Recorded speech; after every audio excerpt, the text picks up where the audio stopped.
በአፋን ኦሮሞ ሙዚቃ አፍቃሪያን ዘንድ ስሙ ጎልቶ የሚነሳው ድምፃዊ አንዱዓለም ጎሳ ዋኢ ጅሬኛኮ በሚል ርዕስ ያዘጋጀውን አዲስ የሙዚቃ ስራ በቅርብ ቀን ለአድናቂዎቹ እንደሚያቀርብ ይፋ ማድረጉን ተከትሎ በማህበራዊ ሚዲያና በኪነ ጥበብ ተንታኞች ዘንድ ሁለት ተቃራኒ የሆኑ ስሜቶች ሞቅ ያሉ ክርክሮችን ቀስቅሰዋል።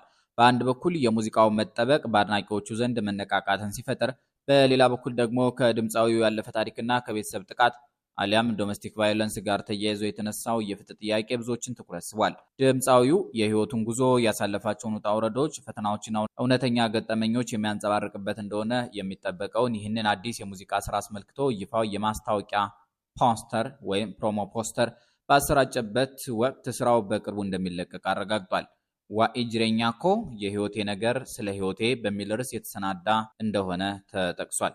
ይህ ዜማ ይፋ ከተደረገበት ቅጽበት ጀምሮ የድምፃዊውን ወደ ጥበብ መድረክ መመለስ በጉጉት የሚጠብቁ አድናቂዎቹ በማህበራዊ ሚዲያ ላይ ድጋፋቸውና መጠባበቃቸውን ሲገልጹ ቆይተዋል።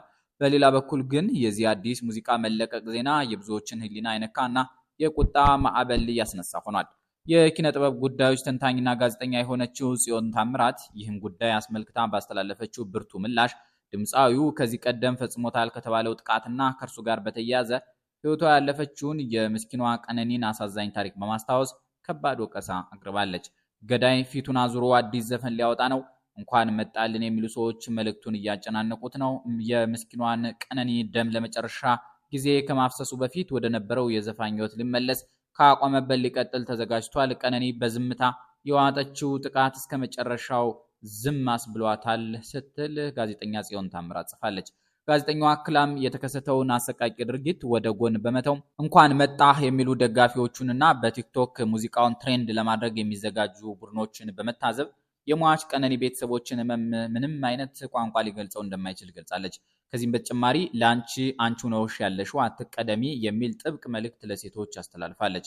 በቤተሰብና በትዳር ውስጥ የሚፈጸሙ ጥቃቶችን በጽኑ የምታወግዘው ጋዜጠኛዋ ማህበረሰቡ ለፍትህና ለሰብአዊነት የሚቆረቆር ከሆነ በእንዲህ አይነት ጥቃት ፈጻሚዎችና ተጠርጣሪዎች ላይ ሙሉ በሙሉ የቦይኮት ማለትም የማግለልና ስራዎቻቸውን ያለመደገፍ እርምጃ እንዲወስድ ጥሪ አቅርባለች።